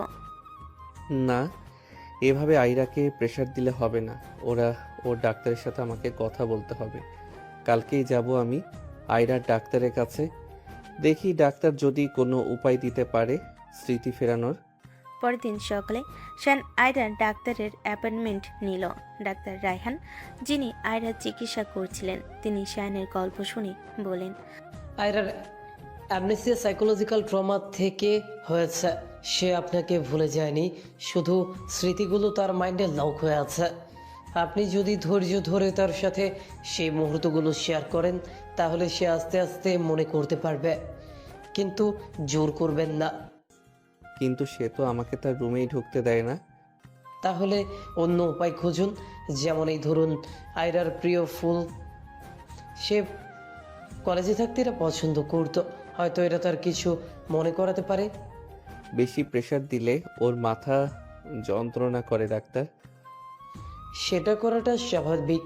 আপনি চাইলে আর একটা কাজ করতে পারেন, অ্যাক্সিডেন্টের ঘটনাটা রিক্রিয়েট করতে পারেন, তাতে স্মৃতি ফেরার 70% চান্স থাকবে। আপনাকে ধন্যবাদ। প্রথমে একটু চেষ্টা করে দেখি, যদি না হয় তাহলে অ্যাক্সিডেন্টের ঘটনাটা করা যাবে। অ্যাক্সিডেন্টের ঘটনাটাতে কিন্তু খুব রিস্ক থাকবে, খুব সাবধানে করবেন। জি ডাক্তার, মনে থাকবে। শায়ন হাসপাতাল থেকে বেরিয়ে গাঁদা ফুলের তোড়া কিনে আয়রার অফিসে পাঠালো। কার্ডে লিখলো, মিষ্টি পরি, তুমি একদিন বলেছিলে গাধার গন্ধে তোমার মাথা ব্যথা সেরে যায়। তোমার শায়ান। আয়রা ফুল পেয়ে প্রথমে মুখ ফিরিয়ে নিল, কিন্তু ফুলের গন্ধে তার মাথা যেন হালকা হয়ে এলো। হঠাৎ তার মনে পড়ল ফ্ল্যাশব্যাক। কলেজে কেটে শায়ন হাতে গাঁদা ফুল নিয়ে দাঁড়িয়ে, আয়রা লজ্জায় মুখ ঢেকে হাসছে। আয়রার এই ঘটনা মনে পড়তেই ও মনে মনে ভাবলো, এটা এটা কি সত্যি ছিল? কিন্তু ফুলটা যে দিছে তার মুখটা আয়রার কাছে স্পষ্ট নয়। অপরদিকে বিকেলে আজ খেলতে খেলতে শায়নের কোলে উঠে বলল, নতুন বাবা, তুমি কি আমার আসল বাবা? শায়ন আশ্চর্য হয়ে বলল, কে বলেছে তোমাকে? দাদু বলেছে। সে বলেছে তোমার বাবা খুব ভালো মানুষ, তুমি তার মতোই হও। শায়ন চোখে পানি নিয়ে আশকে জড়িয়ে ধরল। ঠিক তখনই দরজায় আয়রা দাঁড়িয়ে। সেসব শুনে চুপচাপ চলে গেল। রাত 10টা। আয়রা ডায়েরি পড়ছে। হঠাৎ এক পৃষ্ঠায় লেখা, আজ শায়ন আমাকে প্রথম কিস করলো। আমি লজ্জায় মরে যাচ্ছি, কিন্তু ভালোও লাগছে। আয়রা মনে মনে ভাবতে লাগলো। এটা কি আমি লিখেছি? আয়রা আর কিছু ভাবতে পারল না। ওর মাথার যন্ত্রণা উঠল। তারপরে আয়রা এসব চিন্তা ভাবনা না করে ঘুমিয়ে গেল। পরের দিন সকালে শায়ন আয়রার আম্মুকে ডাক্তার রায়হানের সাথে মিটিং করে সব কিছু প্ল্যান করলো। আয়রার আম্মু প্রথমে ভয় পেলেন, কিন্তু শায়নের দৃঢ়তায় রাজি হলেন। বাবা, তুমি নিশ্চিত তো এটা রিক্সি? আম্মু, আমি ওকে হারাতে পারবো না। আবার ওর স্মৃতি ফিরে পেতে আমি সব করতে রাজি। ডাক্তার রায়হান অ্যাক্সিডেন্ট সিমুলেশনের জন্য একটি সেফটি প্ল্যান তৈরি করলেন। আয়রাকে অফিস থেকে ফেরার পথে তাদের পুরনো গলির কাছে নিয়ে যাওয়া হবে, যেখানে কিছু লোক অ্যাক্টিং করবে বখাটে ছেলের। শ্যান সেখানে হঠাৎ করে উপস্থিত হয়ে আয়রাকে বাঁচাবে, ঠিক যেমন প্রথমবার করেছিল। বিকেল 5টা। আয়রার গাড়ি রুটিন মতো অফিস থেকে বের হলো, কিন্তু আজ ড্রাইভারের অন্য রাস্তা দিয়ে নিয়ে যাওয়ার নির্দেশ দিয়েছে শ্যান। হঠাৎ গাড়ি স্টপ করলো একটি পরিচিত গলির সামনে। আয়রা বিরক্ত হয়ে জানালা খুলে বলল, কি হয়েছে? এখানে কেন থামলি? ম্যাডাম, গাড়ির সামনে একটু সমস্যা হয়েছে। ঠিক তখনই 4-5 জন ছেলে এসে গাড়ি ঘিরে ফেললো। একজন জানালার ঠুকরে বলল, সুন্দরী, কেমন আছো তুমি? আয়রা ভয়ে চিৎকার করে উঠল। কে তোমরা? দূর হও। ছেলেগুলো গাড়ির জানালা টানতে লাগলো। আয়রার চোখে আতঙ্ক। হঠাৎ পিছন থেকে একটি পরিচিত গলা শুনে গেল। এই, ছেড়ে দাও ওকে। আয়রার দৃষ্টি ঘুরল। শ্যান দৌড় এসে এক ছেলেকে ধাক্কা দিল, বাকিরা শ্যানকে ঘিরে ফেল। আয়রা গাড়ি থেকে নামতেই একজন তাকে টান দিল। শ্যান চিৎকার করে বলল, আপনি সরে যান। একটা ধাক্কায় শ্যান মাটিতে পড়ে গেল। আয়রা মাথায় যেন বিদ্যুৎ খেলে গেল। ফ্ল্যাশব্যাক 5 বছর আগে সেই রাত শ্যান তাকে বাঁচাতে এসে বলেছিল। হঠাৎ আয়রা কাঁপা কাঁপা গলায় বলে উঠল, সায়ান। হঠাৎ আয়রার মাথায় ঝাঁকুনি দিল। সে চোখ বন্ধ করে চিৎকার করে উঠল। আমার মাথা। শ্যান তৎক্ষণাৎ উঠে আয়রাকে জড়িয়ে ধরে বলল, আয়রা, শান্ত হও, আমি আছি তোমার সাথে। আয়রার চোখে জল। সে সায়ানের দিকে তাকিয়ে বলল, তুমি তুমি আমার সায়ান? আমি মনে করতে পারছি আমাদের বিয়ে, আয়াস সব। সায়ানের চোখে আনন্দের অশ্রু। হ্যাঁ মিষ্টি পরি, আমি তোমার সায়ান। তুমি ফিরে এসেছো। সায়ানকে হাসপাতালে নিয়ে যাওয়া হলে ডাক্তার রায়হান চেক আপ করে বললেন, শানের পায়ে সামান্য ইনজুরি, কিন্তু আয়রার মেমোরি সম্পূর্ণ ফিরে এসেছে। এটা একটা মিরাকল। আয়রা সায়ানের হাত ধরে ফুপিয়ে কেঁদে বলল, আমি তোমাকে এতদিন ভুলেছিলাম, ক্ষমা করো। তোমার কোনো দোষ নেই, তুমি ফিরে এসেছো, এটাই আমার সবচেয়ে বড় সুখ।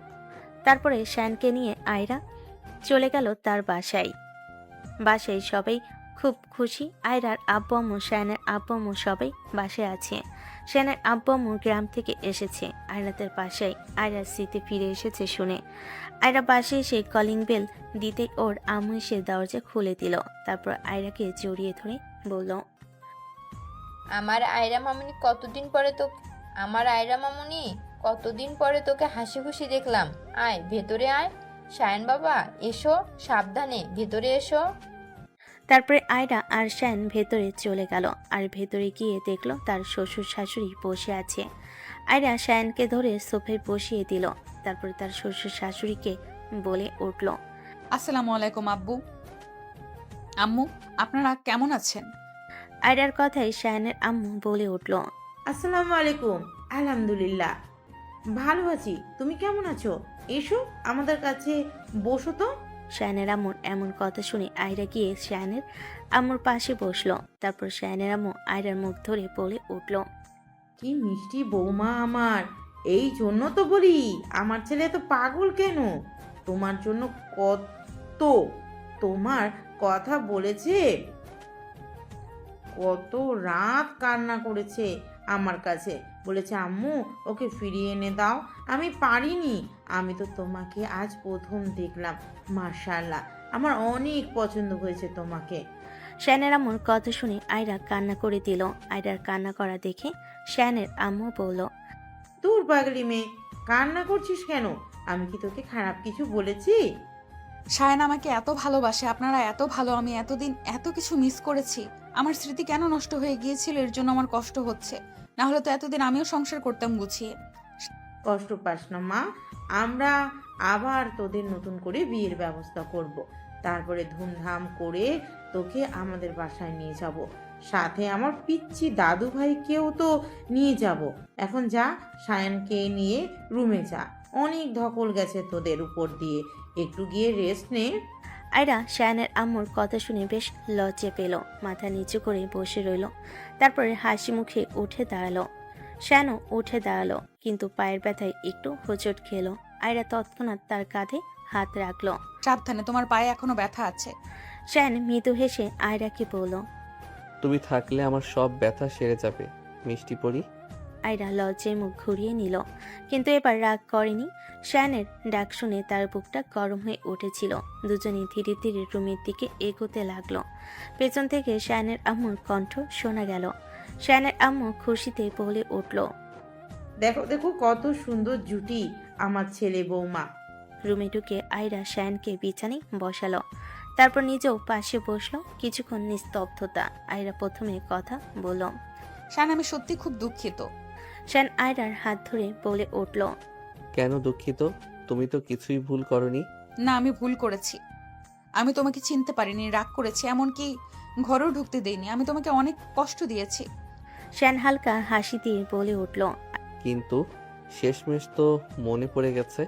আর এখন তুমি আবার আমার মিষ্টি পরি। এখন একটু কাছে এসো, তোমাকে আদর করে দিয়ে অনেক দিন তোমাকে আদর করা হয় না। আয়রা শায়ানের কথায় লজ্জা পেয়ে মাথা নিচু করে ফেলল। তারপর হঠাৎ করেই শায়ান আয়রার গলা জড়িয়ে ধরে বলল। আমি তোমাকে এত মিস করেছি আয়রা, অনেক। এখন আমি তোমাকে আদর করব, বাধা দিবা না। শায়ান তার ঠোঁটটি আয়রার ঠোঁটের সামনে এগিয়ে নিয়ে গেল। তখনই দরজা থেকে একটা আওয়াজ শুনতে পেল ওরা। মাম্মা, নতুন বাবা তোমার কি করেছে? আয়েশের কণ্ঠ শুনে আয়রা শায়ানের কাছ থেকে সরে গেল। তারপর আয়রা এগিয়ে গিয়ে আয়েশকে কোলে তুলে নিল। তারপরে আয়েশকে চুমু দিয়ে বলল। আয়াস বাবা, তুমি এখানে কি করছো? কখন এসেছো তুমি? এই তো মাম্মা, আমি এখনই আসছি। আমি দাদিকে খুঁজছিলাম, দাদি খুঁজে পাচ্ছি না। খুঁজতে খুঁজতে এখানে চলে এসেছি। বেশ ভালো করেছো, চলো বাবার সাথে বসে আমরা গল্প করব। তারপর আয়রা আয়েশকে নিয়ে শায়ানের কাছে যায়। তারপর তিনজন মিলে হাসি আনন্দ করতে থাকে।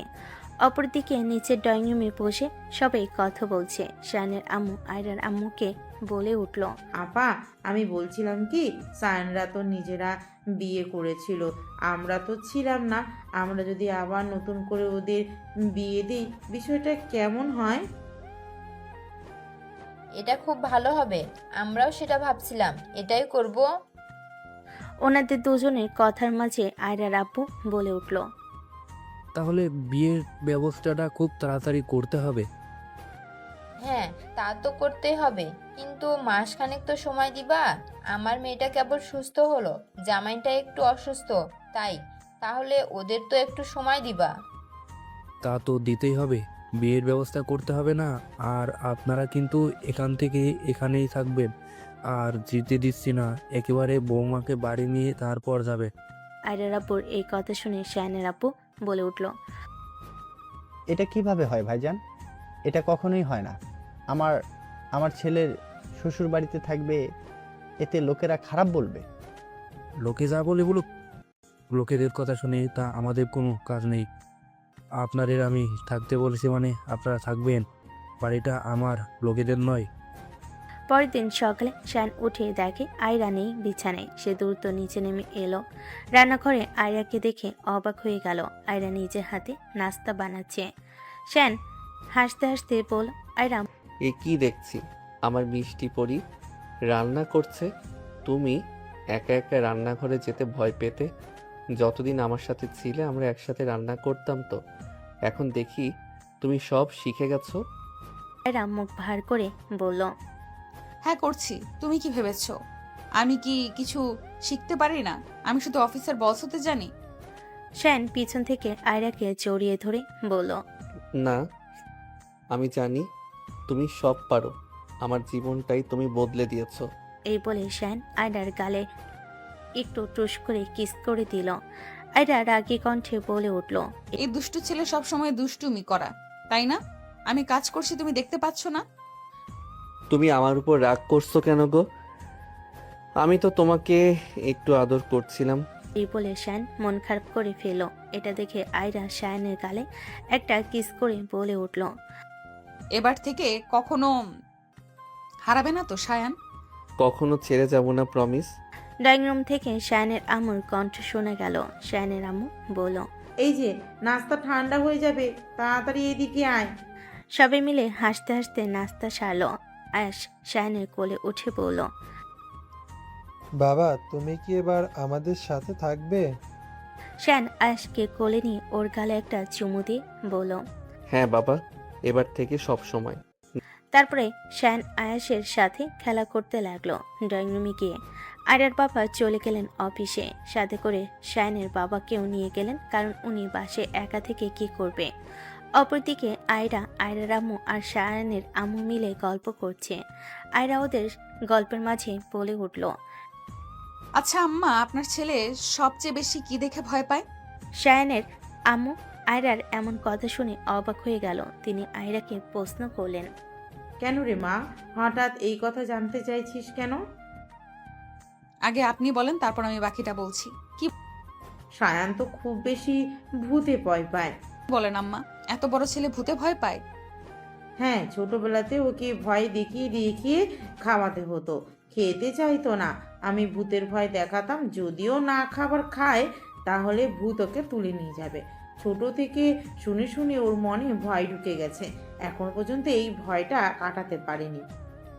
শায়ানের আম্মুর এই কথা শুনে আয়রার মাথায় একটা দুষ্টু বুদ্ধি এলো, আর সে মিটিমিটি হাসতে লাগলো। এটা দেখে আয়রার আম্মু কৌতূহলী হয়ে জিজ্ঞেস করলেন।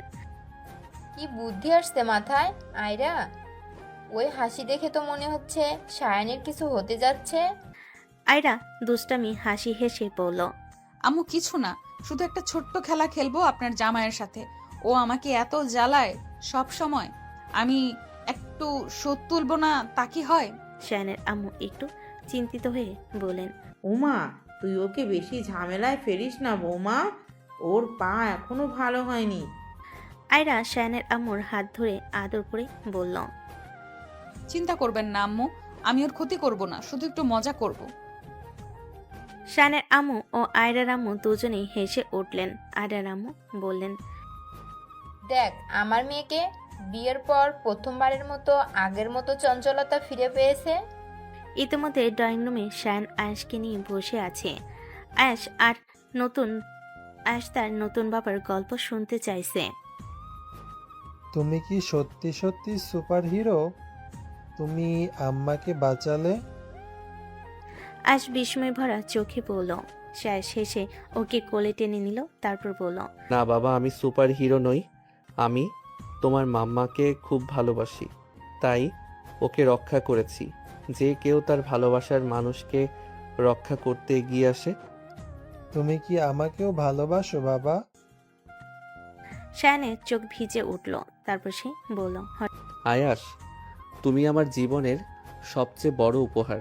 তোমাকে না জেনেই আমি এত বছর মিস করেছি। এখন থেকে আমি তোমাকে আর কখনো ছাড়বো না, প্রতিজ্ঞা করছি। হঠাৎ পেছন থেকে আয়রার কণ্ঠ শোনা গেল। কি হচ্ছেটা কি এখানে? তুমি এমন সিরিয়াস কথা বলছো? তোমার কথা বুঝতে পারছে ও বাচ্চা না? শ্যানও আয়াস মুখ ফিরিয়ে দেখলো আয়রা হাসি মুখে দাঁড়িয়ে আছে। শ্যান তৎক্ষণাৎ হাসতে হাসতে বলতে লাগলো। কিছুই না, আমরা তো শুধু গল্প করছিলাম। আর কই সিরিয়াস কথা বলছিলাম? আমার বাবা তো সব বোঝে, তাই না বাবা? শ্যানের এই কথা শুনে আয়াস মাথা নাড়ল। কি জানি বুঝলো ছেলেটা। এটা দেখে আয়রা আর আয়াস ফিক করে হেসে দিল। তারপর আয়রা এগিয়ে এসে আয়াসকে নিয়ে বলল। যাও বাবা, দাদুর কাছে যাও, ও তোমার জন্য নতুন একটা গাড়ি নিয়ে এসেছে। আম্মুর সাথে বাবাকে একটু কাজের কথা বলতে হবে। আয়াস খুশিতে লাফ দিয়ে অন্য ঘরে চলে গেল। আয়রা শায়ানের পাশে বসে বলল। কি হচ্ছিল? আমার ছেলেকে দিয়ে আমার বিরুদ্ধে ষড়যন্ত্র? শায়ান আয়রাকে জড়িয়ে ধরে বলল। কখনোই না, আমরা তো তোমারই প্রশংসা করছিলাম, বলছিলাম তুমি কত সুন্দর রান্না করো। আয়রা সন্দেহের দৃষ্টিতে তাকিয়ে বলল। হ্যাঁ নিশ্চয়ই। যাই হোক, একটা কথা বলবো। আজ রাতে আমরা সবাই উপরে একটা পুরনো স্টোররুমটা গুছাবো। বাবা বলেছেন সেখানে অনেক জিনিস পড়ে আছে। শায়ানের মুখ একটু কালো হয়ে গেল। কালো মুখ করেই শায়ান বলল। Store room? ওই যে অন্ধকার ধুলোই ভর্তি রুমটা? আয়রা স্বাভাবিকভাবেই বলল। হ্যাঁ সেটাই। তুমি তো বাড়ির একমাত্র জামাই। আমার বাবা মার তো কোনো ছেলে নেই, তোমার সাহায্য তো লাগবেই। আর শুনেছি ওই রুমে নাকি কিসব একটা আওয়াজ পাওয়া যায়, তাই আমি সাথে করে তোমাকে নিয়ে যাব। তুমি তো খুব সাহসী, তাই না? আয়রার কথা শুনে শায়ান ভয়ে ঘামতে লাগলো। আয়রা শায়ানের এই অবস্থা দেখে মুচকি হাসতে লাগলো। তারপরে আবারও বলল, কি হলো বাবু, তুমি ঘামছো কেন? আমি তো জানতাম আমার সায়ান খুব সাহসী, তাহলে আমি কি ভুল জানতাম? শায়ানের মুখ দেখে মনে হচ্ছে যেন সে এখনই পালাবে, তবুও সে নিজেকে সামলে নিয়ে গলা খাকারি দিয়ে বলল, অবশ্যই যাব। সাহস আমার রক্তে। আমি তো এখন আয়রার নাইট গার্ড। ভয় আমার জন্য না। আয়রা চোখ বড় বড় করে শায়ানের দিকে তাকালো। বাহ, নতুন নাম তো, নাইট গার্ড অফ আয়রা। শুনে তো মনে হচ্ছে আজ রাতে কোনো যুদ্ধ হবে। শায়ান হালকা গলা নামিয়ে বলল, যুদ্ধই তো, ভয় আর ভালোবাসার। আয়রা খুব ভালো করে বুঝতে পারল শায়ান কোন দিক দিয়ে কথাটি বলেছে। আয়রা খানিকটা লজ্জা পেয়ে গেল। তারপরে শায়ানের বুকে আয়রা ঘুষি মেরে বলল, সবসময় খালি দুষ্টুমি করার সুযোগ পেলেই খালি শয়তানি করো তুমি।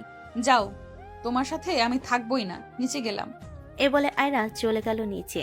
সন্ধ্যা নামতেই সবাই নিচে বসে টিভি দেখছে, আর আয়রা শায়ানকে নিয়ে চলে গেল উপরের স্টোর রুমে। রুমে ঢুকতেই ধুলো আর পুরনো গন্ধে ভরে গেল নাকমুখ। বাতি জ্বালাতেই আলোটা ঝিকমিক করে জ্বলল। হঠাৎ এক কোণে কিছু পড়ে গেল। শায়ান হঠাৎ পিছিয়ে এসে ভয় পেয়ে বলল, ও মা, এটা কি পড়লো? আয়রা হাসতে হাসতে বলল, আরে, এটা তো একটা পুরনো বালিশ, ভয় পেলে না তো? না না, আমি তো এমনি দেখে চমকে গিয়েছিলাম। তুমি তো জানো আমি তো সাহসী। আয়রা মুচকি হেসে বলল, খুব জানি। এরপর দুজনে একসাথে ঝাড়ু কাপড় দিয়ে সবকিছু পরিষ্কার করতে লাগলো। পুরনো একটা বক্স খুলতে দেখতে পেল ভেতরে কিছু পুরনো ছবি আর এক ছোটবেলার ডায়েরি আর কিছু চিঠি। ও মা, এগুলো এখনো আছে? এই ডায়েরি তো আমি ক্লাস 10-এ লিখতাম। আমাকে কিছু পড়েও শোনাও না। আয়রা লজ্জা পেয়ে বলল, থুর, এইসব তো ছোটবেলার প্রেমালা। তবুও শোনাতে হবে, কারণ তোমার প্রথম প্রেমিক আমি নই, তা জেনে নেওয়া দরকার। আয়রা একটা পাতায় অংশ পড়ে শোনালো। সেখানে লেখা, আমি বড় হয়ে এক রাজপুত্রকে বিয়ে করব, যে আমাকে প্রতিদিন ভালোবাসা দেবে, কিছু ভুললেও রাগ করবে না। শায়ান হালকা গলায় বলল, তাহলে তো ঠিকই বিয়ে করেছো। আমি তো রাগ করি না। কিন্তু ভালোবাসা প্রতিদিন দাও তো? শায়ান চোখে চোখ রেখে বলল, প্রতিদিন না, প্রতি মুহূর্তেই ভালোবাসি। এই কথা শুনে আয়রা একটু থমকে গেল। তারপর চোখ নামিয়ে বলল, শায়ান, আমি যদি কখনো আবার তোমাকে ভুলে যাই? শায়ান আয়রার হাত ধরে বলল, আমি আবার ফিরে আসব। যতবার তুমি হারাবে ততবার আমি তোমায় খুঁজে নেব। চোখ ভিজে আসছে। সে বলল, জানো যখন তখন আমি তোমাকে ভুলে গেছিলাম। মাঝে মাঝে আমার মনে হতো কেউ আমাকে ডাকে, অনেক চেনা একটা কণ্ঠ। এখন বুঝি সেই কণ্ঠটা ছিল তোমার। হঠাৎ বাতিটা টিম টিম করে নিভে গেল। পুরো রুম অন্ধকার। শায়ান গলাটা খুশখুশ করে বলল, আয়রা, বাতি গেছে। আয়রা চুপি চুপি গলায় বলে উঠল, ওরে ভিতু, ভূত এসে গেছে। আরে না না, তুমি পাশে থাকলে ভয় কেটে যায়। আয়রা দুষ্টু হাসি দিয়ে বলে উঠল, হঠাৎ কেউ যদি তোমার কাঁধে হাত রাখে, বুঝলে? আয়রা প্লিজ এসব বলো না। তুমি জানো না আমি এখনো। ঠিক তখনই আয়রা পেছন থেকে শায়ানের গলা জড়িয়ে ধরল। আমি আছি তোমার সাথে বাবু, আজ থেকে তোমার সব ভয় আমার। তুমি শুধু আমায় ভালোবাসো। চল। আয়রার হাত ধরে বলে উঠল, ভালোবাসি মিষ্টি পরি। হঠাৎ নিচ থেকে দাদুর গলা এলো, এই যে তোমরা উপরে কি ভূতের বাসা বানালে? নিচে আসো, রাত হয়ে গেছে। মিস্টার, এবার নিচে যাই। হ্যাঁ, না গেলে তো দাদু ভূত হয়ে উঠবে। দুজন একে অপরের হাত ধরে নিচে নামলো। চোখে মুখে হাসি আর হৃদয়ে এক মধুর সম্পর্কের নতুন সূচনা। পরের দিন সকাল, পাখির কিচিমিচির, হালকা রোদ, নরম বাতাসে ভরে গেছে চারিদিক। পুরো বাসায় যেন এক মধুর আমেজ। শায়ান বারান্দায় দাঁড়িয়ে আকাশ দেখছিল। পেছন থেকে আয়রা সে পিঠে আলতো করে ঠেলা দিল। কি ভাবছো হে কবির সাহেব, বউ কাছে থাকতেও আকাশে মন? আমি ভাবছিলাম কত ভাগ্যবান আমি, তুমি, আয়াস, পরিবার, সবকিছু আবার ফিরে পেয়েছি। আবার আমি তো হারাই সব সময়, সেই জন্যই তুমি ভয় পাও আমাকে নিয়ে সব সময়, তাই না? হ্যাঁ, কারণ আমার ভাগ্য এত ভালো না ছিল যতক্ষণ না তুমি আমাকে আবার চিনলে। তুমি আমাকে চিনেছো আর আমি সব আনন্দ ফিরে পেয়েছি। শায়ান হালকা গলায় বলে উঠল। আয়রা আর কিছু বলল না, চুপ করে শায়ানের হাত ধরল। দুজনের চোখে শান্তি। এমন সময় আয়েশ দৌড়ে এলো। মাম্মা বাবা, আমি আজকে ঘুমাবো না। আজকে আমার নতুন কার্টুন বের হবে। আয়রা হাসতে হাসতে বলল, আচ্ছা ঠিক আছে বাবা, আজকের দিনটা ঘুমাতে হবে না। এবার আয়াসকে একটু পড়াশোনা শুরু করাতে হবে। হঠাৎ নিচ থেকে আয়রার আম্মুটাকে সবে নিচে গেল। হ্যাঁ, এই যে সবাই, আমাদের কথা মনে আছে তো? বিয়ের আয়োজন নিয়ে প্ল্যান করতে হবে। হ্যাঁ হ্যাঁ, এবার আমার বৌমার সাথে ঝাঁকজমক করে বিয়ে দিব। আবার বিয়ে? আমি তো মনে করি সায়ানের সাথে প্রেমই বেশি জমে। বিয়ে মানেই দায়িত্ব, আর দায়িত্ব মানেই ঝামেলা। শায়ান হাসতে হাসতে বলল, তুমি দায়িত্ব না নিলে আমি নিজে তুলে নিয়ে যাব তোমাকে। ঠিক বলছে, প্রেম তো এখনো ওদের মধ্যে আছে, আর আশা করি সারা জীবন এমনই থাকবে। বিয়েটা সবাইকে সাথে নিয়ে ধুমধাম করে মেহেন্দি, গায়ে হলুদ, গান বাজনা সব হবে। কি বলেন আপা? ঠিক বলেছেন আপা। শুরু হলো বিয়ের প্রস্তুতি। বাসা ভর্তি হাসি, গান বাজনা আর কানে কানে প্রেমের কথাই। শায়ান এক সন্ধ্যায় আয়রাকে ছাদে ডাকলো একটা সারপ্রাইজ দেওয়ার জন্য। ছাদে উঠে আয়রা দেখলো ছাদ সাজানো মোমবাতি আর লাইটিং দিয়ে, আর এক কোণায় একটি ছোট টেবিল জুড়ে ফুলে ভরা। এ কি, এসব কার জন্য? শায়ন একটা ছোট রিং তুলে আয়রাকে বলল, আবার বিয়ের আগেই প্রপোজ করি নতুন করে হ্যাঁ শুনি। দুষ্টু ছেলে, এখনো একই রোমান্টিক। সবই তো আমার জন্য। আবার বলো না হ্যাঁ আমি তোমার হব আবার। আয়রা চোখে পানি নিয়ে বলে উঠল, হ্যাঁ, আমি আবার হব তোমার। এবার ভুল করব না। শায়ান রিং পরিয়ে দিল আয়রার হাতে। দুজন একে অপরকে জড়িয়ে ধরল। উপরে আকাশে আতশবাজির শব্দ, যেন তাদের নতুন জীবনের সূচনা। তারপর শুরু হলো মেহেন্দির অনুষ্ঠান। রাতে আবারও দুষ্টামি শুরু করলো শায়ান। মেহেন্দির রাতে পুরো বাসা নাচে গানে মুখর। আয়রা হাতে মেহেন্দি পড়েছে, আর আড়াল থেকে শায়ান চুপি চুপি মেহেন্দির ডিজাইনে নিজের নাম খুঁজছে। আমি কোথায় রে? সহজ না খুঁজে পাওয়া। যেমন আমি হারিয়েছিলাম তেমনি খুঁজে নিতে হবে।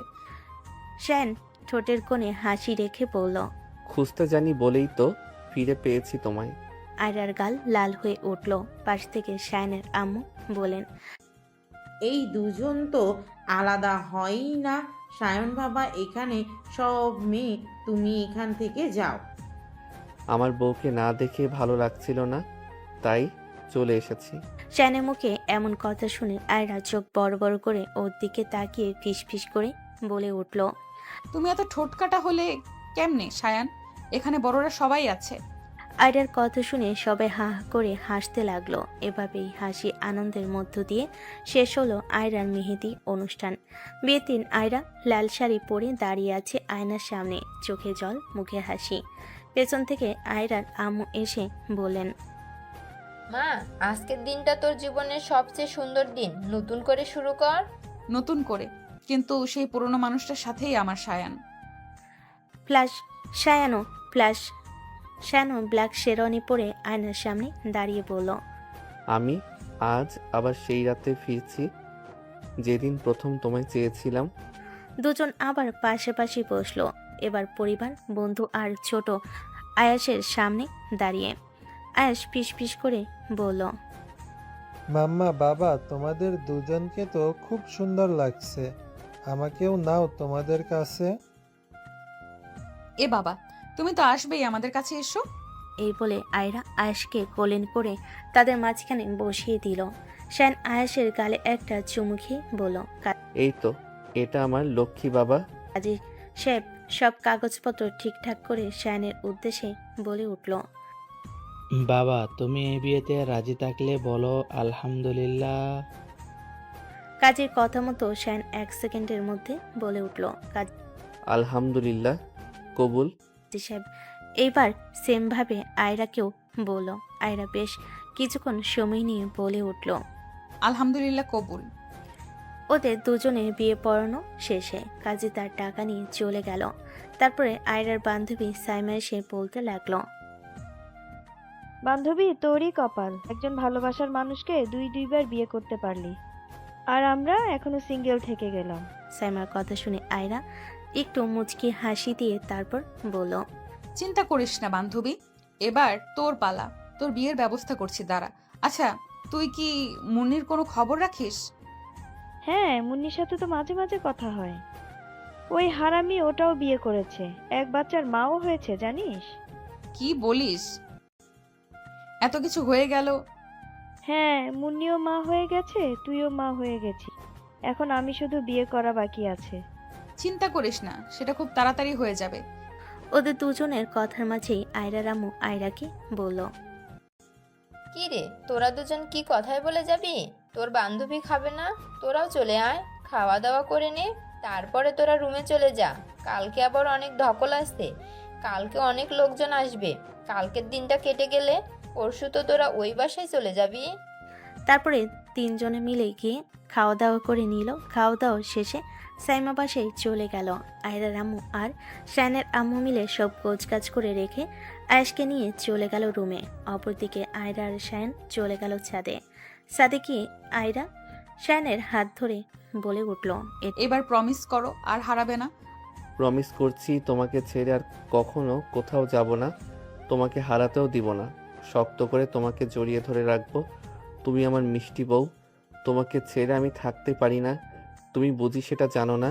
আমি এবার তোমার মিষ্টি পরি আর তোমার দুষ্টু মিষ্টি লাইফ পার্টনার। এটা শুনে শায়ন বলে উঠল, ছাদে তো এসেছি অনেকক্ষণ হলো, চলো না এবার নিচে যাই। শায়নের কথায় আয়রা অবাক হয়ে বলে উঠল, নিচে যাব কেন? এখানেই তো ভালো লাগছে, কি সুন্দর চাঁদ উঠেছে। এই কথা শুনে শায়ন আয়রার কানের কাছে ওর মুখটা নিয়ে বলল, তা কি করে হয় মিষ্টি বউ? আজকে না আমাদের বাসর রাত, তুমি কি ভুলে গেলে? বাসর করার দ্বিতীয়বার সুযোগ পেয়েছি, এটা কি আমি ছেড়ে দেই? শায়নের এমন কথা শুনে আয়রা লজ্জায় লাল হয়ে গেল। সে মাথা নিচু করে বলে উঠল, তুমি এক বাচ্চার বাবা, তুমি এখন এত রোমান্টিক কিভাবে? লজ্জা করে না তোমার? ওর মা আবার লজ্জা করবে কিসের জন্য?